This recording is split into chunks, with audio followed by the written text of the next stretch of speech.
Hey verdades qui sis esconden bajo generaciones de silencio. Verdades qui pesan sobre el peco, qui si heridan sin querer, quis filtran en la forma en que respiramos, en si mo nos miramos en el espejo. Y una de las verdades migas profundas, y más ocultas, es esta. Crecer siendo hija de un narcisista deja una hula quinedi vipiro que afecta absolutamente todo lo que tocas. Hoy no vengo a despertar dolor. Hoy vengo a despertar conciencia, porque en el instante en que entiendes que no estás rota, sino condicionada, justo ahí empieza tu libertad. Y si estás escuchando esto deja que tus hombros se relajan, no estás acá por casualidad. Estás aquí porque tu alma está lista para escuchar algo que quizá nunca nadie te dijo. No eres ti. Nunca fuiste tú. Nunca fue tu insuficiencia. Nunca fue tu falta de valor. Nunca fue tu supuesta incapacidad. Fue la herida de otro proyectada sobre ti. Crecer con una madre o un padre narcisista es vivir en un espejo roto. Ellos se miran en ti, pero jams te ven a ti. Solo ven lo que necesitan lo que quieren controlar, lo que quieren utilizar para sostener su propia identidad frágil. Y como hija, aprendes a moldar una y otra vez para encajar, para evitar el castigo emocional, para recibir migajas de aprobación, para no encender la furia, el desprecio o la indiferencia. Lo más cruel es que el narcisista no sabe querer, sabe necesitar. Y te creciste creyendo que es amar con condiciones, era amor. Pero respira profundo. Hoy vamos a iluminar lo que estuvo oscuro durante demasiado tiempo. 1. La invisibilidad aprendida. Cuando eres hija de un narcisista aprendes desapicuida que tus emociones son secundarias. No importa si estás triste, si tienes miedo, si te duele algo, lo único que importa es si muchas emociones afectan al narcisista. Es, sin dar cuenta, desarrollas una habilidad casi sobrenatural para leer el ambiente, para anticipar cambios, para evitar conflictos. Te conviertes en la fuerte, la funcional, la que no necesita nada. Pero esa fortaleza, aunque admirable, nace de una herida, la herida de sentirte invisible. Y aquí es la verdad que nadie te dijo. No naces para ser invisible. Te hicieron creer que debías serlo. Tu sensibilidad no es debilidad. Tu empatía no es un defecto. Son dones que se deformaron por un ambiente que no sabía cómo recibirlos. Hoy esos dones te pertenecen de vuelta. Tu la culpa que no es tuya. Las hijas de narcisistas arrastran una culpa silenciosa. Sienten culpa por poner límites, culpa por decir no, culpa por tener necesidades, culpa incluso por sentirse heridas. Es una culpa profundamente instalada por desde pequeña te enseñaron que todo lo malo era tu responsabilidad, mientras que todo lo bueno era mérito del narcisista. Es una manipulación emocional tan sutil que muchas mujeres ligan a adultez sin cuestionar las jams. Pero escucha, la culpa no te corresponde. No eres la adulta, no eres la responsable, no eres la causa, no eres la solución. Eres una niña. Un nadio que merece cuidado, contención y amor auténtico. Aunque no lo hayas recibido, and puedes aprender a derivártelo a ti misma. 3. El apego al dolor. Aquí está un secreto oscuro del que nadie habla. Las hijas de narcisistas suelen sentirse atraídas por parejas que se parecen emocionalmente a sus padres.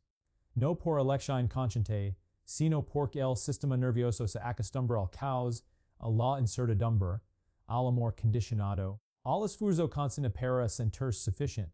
El cuerpo confunde lo familiar con lo seguro. Muchas mujeres repiten relaciones donde intrigan demasiado y reciben demasiado poco.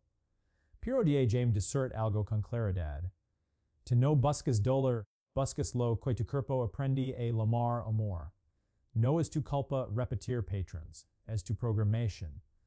Y toda programación puede reescribirse.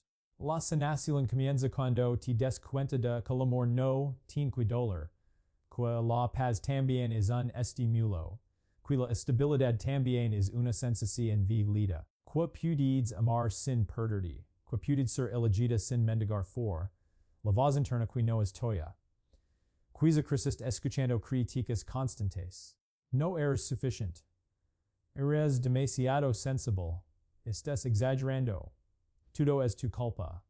Sin mí no serías nada. Y aunque esas frases dolieron, lo más doloroso fue que con el tiempo dejaste escucharlas afuera.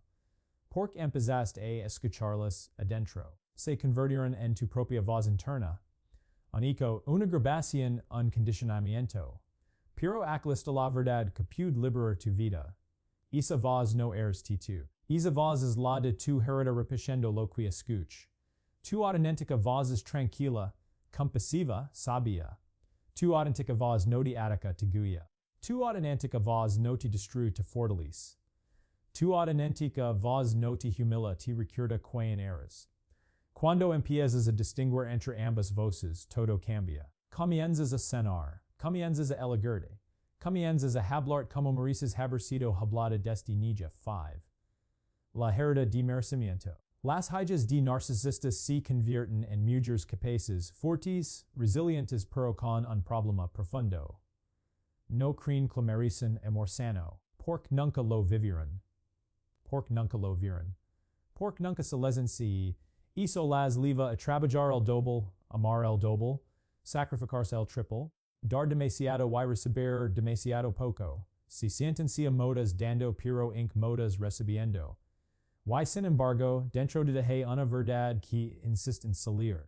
Tu alma sabe que mereces más respeto, más presencia, más bondad, más amor. No un amor condicionado, ni un amor idealizado, ni un amor que depende de tu rendimiento. Un amor real. Un amor que no te exige perder ti misma. Tu merecimiento no depende de tu productividad emocional. Depende de tu existencia y tu existencia suficiente. 6. La liberación espiritual. Acu está el punto más hermoso y menos comprendido. Las hijas de narcisistas, cuando despiertan, tienen un potencial espiritual inmenso. Porque fueron entrenadas, por dolor sí, pero entrenadas al fin, para desarrollar empatia, introspección, observación profunda, resiliencia, capacidad de amar después de la herida. Cuando estas cualidades se dirigen hacia tu interior y no hacia complacer al otro, nace una fuerza que transforma vidas. La liberación no sucede cuando tu padre o tu madre cambian. La liberación sucede cuando te cambias tu interpretación, cuando ves la dinámica con claridad, cuando dejas de buscar aprobación don nunca la hubo, cuando rompes la lealtad inconsciente al dolor, cuando decides que tu historia no termina donde empieza tu herida. Sanar no es fácil, pero es completamente posible. No estás destinada a repetir lo que viviste. Estás destinada a trascenderlo. A amar desde la conciencia. A recibir desde la dignidad. A vivir desde tu esencia, no desde tu trauma. Y escucha esto con el corazón abierto. El día en que te eliges a ti misma, aunque tiemble tu voz, aunque se te humedezcan los ojos, aunque tu cuerpo recuerde viejos mitos de nacientes nuevas raíces sanas, raíces propias, raíces que no dependen de nadie para mantenerse firmes. No importa lo que viviste, no importa lo que te falta, no importa lo que te hicieron creer, eres suficiente. Siempre lo fuiste, siempre lo serás. Hoy este secreto oscuro deja de ser oscuro porque lo estás iluminando. Cuando una hija de un narcisista despierta. Cuando una mujer recuerda quién es. Cuando vuelve a ocupar su lugar en su propio corazón. Ninguna manipulación, ningún trauma, ninguna sombra puede detenerla, porque es pasado por la oscuridad. Y ahora eres capaz de ver con una claridad que otros no conocen. Tu historia no termina en la herida, tu historia empieza en la conciencia. Y hoy has dado paso. Bienvenida a tu libertad. Cuando creces siendo hija de un narcisista, el concepto de merecer amor se distorsiona profundamente. Lo que para otros es natural, recibir cariño, atención, respeto o validación, para ti se convierte en un privilegio raro, algo que se gana con esfuerzo, obediencia o sacrificio.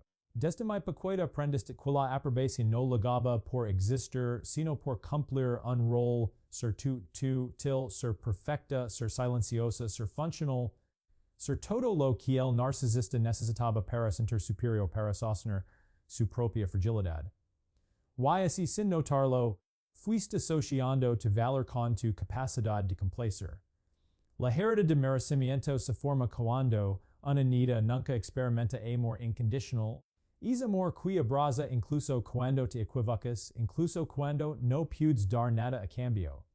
En cambio, creces con un amor condicionado, un amor que evaluaba, que comparaba, que manipulaba, que te hacía sentir que lo que dabas nunca era suficiente. Con el tiempo, esa sensación se internaliza de manera tan profunda que empieza a sentirse como tu identidad. Ya no es, no me dan amor, sino, no merezco amor. No es mi madre o mi padre tienen una herida, sino algo está mal en mí. Ese es el golpe emocional más fuerte terminas creyendo que la falla eres tú. Why? Aunque seas adulta, esa herida sigue activa. La vez en si como trabajas demasiado para que te valoren, en si como cargas con responsabilidades que no te corresponden, en si mo te cuesta decir no, en si como eliges perges que te exigen más de lo que ofrecen, en si como te incomoda recibir ayuda o cuidados. Una parte de ti siente que no merece que alguien la trate con verdadera bondad. Cuando alguien te ofrece amor sano, tu cuerpo lo rechaza sin que te des cuenta. Te parece extraño, incómodo, incluso sospechoso. Te preguntas que en cambio, que estás obligada a hacer, o que endo es queriendo se convertir en indiferencia o en castigo. No es que no quieras amor sano, es que nunca lo vives y tu sistema nervioso no sabe cómo recibirlo. La herida de merecimiento también se manifiesta en el autosacrificio. Has pasado tantos adios atendiendo necesidades ajenas que ignorar las tuyas se volve automático. TNC en que ser buena era dar hasta vechart, que ser digna era no molestar, que el amor era entrega absoluta aunque doliera. Entonces, te vuelves la persona que sostiene todos, la que escucha, la que cuida, la que resuelve, la que siempre est disponible. Y aunque desde afuera pareces fort, en el interior livas un cansancio emocional que arrastras desde la infancia. Hay un detalle profundo que pocas hijas de narcisistas reconocen. La herida de merecimiento crea una incapacidad para recibir. Puedes dar cariño, puedes dar apoyo, puedes dar comprensión, pero cuando alguien intenta devolver lo mismo, algo dentro de ti se bloquea. Es como si hubiera una voz interior. Una voz que no es tuya. Pero que aprendiste, que susurra, no has eco suficiente, no te lo ganaste, no deberías aceptar esto.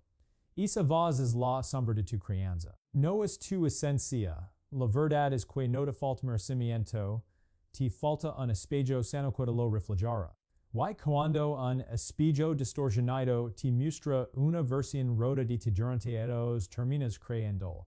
Pero aquí está la liberación esa imagen nunca fue real. Fue una proyección del vacío emocional del narcisista. Ti no naces sintiendo insuficiente. Ti en si harán a sentirte así. Y lo aprendido se puede desaprender. La sanación de esta herida comienza cuando empiezas a observar tus patrons sin juzgarte. Cuando te das cuenta de que amar no es sinónimo de esforzarte hasta romper. Cuando notas que dar demasiado no es nobleza, es supervivencia aprendida. Cuando entiendes que no tienes que demostrar tu valor, sino reconocerlo. Esto no ocurre de la noche a la mañana, es un proceso lento, pero profundamente transformador. Empieza con pequeños actos aceptar ayuda cuando antes la rechazabas. Decir no, sin sentir que eres egoísta, permitir descansar sin sentir culpa, reconocer tus emociones sin minimizarlas. Cada uno de estos pasos es una forma de reprogramar tu sistema nervioso para comprender lo que siempre fue verdad. Mereces amor sano sin tener que esforzarte para ganarlo. Y algo hermoso sucede cuando esta herida empieza a sanar tu energía cambia. Las relaciones que antes tolerabas dejan de tener sentido. Los vínculos que dependían de que te sacrificaras se debilitan. Comienzas a atraer personas que te ven, que te escuchen, que te respeten. Personas que no te exigen que seas menos para que ellos sin mis. Personas que no confunden tu bondad con disponibilidad eterna. Cuando empiezas a sentirte merecedora, tu vida se reorganiza. Tus límites se vuelven claros. Tu voz interna cambia de crítica agulla. Tu corazón deja de mendigar y empieza a elegir. Y lo más profundo aprendes a darte a ti misma el amor que nunca recibiste. Sanar la herida de merecimiento no es convertir en alguien nueva. Es regresar a quien siempre fuiste antes de que te encierran a dudar de tu valor. Porque debajo de capas de dolor, de esfuerzo, de culpa y de condicionamientos, anesta la mujer digna, completa y luminosa que siempre fuiste. Y ella está lista para renacer. La liberación espiritual para una hija de un narcisista no es un evento repentino, no es una epifanía dramática que cae del cielo, sino un proceso profundo, silencioso y a veces dolorosamente lento de regresar a sí misma. Es mirar su historia sin filtros, sin excusas, sin negar nada, pero también sin juzgarse a sí misma por haber vivido atrapada en una dinámica que nunca pide. Es un despertar que no comienza con fuerza, sino con cansancio, el cansancio de cargar culpas que no le pertenecen, el cansancio de tratar de conquistar un amor que siempre estuvo condicionado, el cansancio de sobrevivir emocionalmente donde ella tendría que haber sido quedada. Es cansancio, aunque parece una fragilidad, es en realidad el primer indicio de fortaleza es el alma diciendo ya basta, es momento de volver. La liberación comienza cuando entiende que nada de lo que vive fue personal. Que el narcisista no actúa así porque ella fuera insuficiente, sino porque él o ella vivía desconectado de sí mismo, incapaz de ver más allá de sus propias heridas. Comprender esto no es justificar el daño, sino libres de cargarlo, porque solo cuando deje de verse como la causa del maltrato, puede empezar a verse como un ser separado autónomo completo. Y esa comprensión crea un espacio interno que antes no existía, un espacio donde puede elegir, donde puede pensar por sí misma, donde puede permitirse sentir sin miedo a ser castigada o ridiculizada. En ese espacio nuevo, pequeño pero poderoso, nace la capacidad de observar su vida con ojos más amplios. Empieza a notar los patrones, las repeticiones, las formas en que su cuerpo se contrae cuando cree que debe complacer a todos, las formas en que su voz se vuelve pequeña cuando intenta poner límites, las veces que ofrece más de lo que puede dar para evitar el abandono. Es una observación donde inicia el verdadero cambio. Porque una hija de un narcisista fue entrenada para mirar hacia fuera, para meter todo en función del otro. Ahora por primera vez, mira hacia adentro y algo dentro de ella responde. Una inteligencia interna que siempre estuvo ahí, pero que estuvo ahogada por el ruido emocional del ambiente en el que crecí. La liberación espiritual es notar que esa voz interna suave, calmada, casi invisible, es la única voz que siempre indica la verdad. La que le decía que no era su culpa, que era demasiado amorosa para un entorno que no sabía recibir amor, que siempre merecía más de lo que recibía. Esa voz que antes ignoraba porque el miedo era más fuerte, ahora se convierte en su Goya.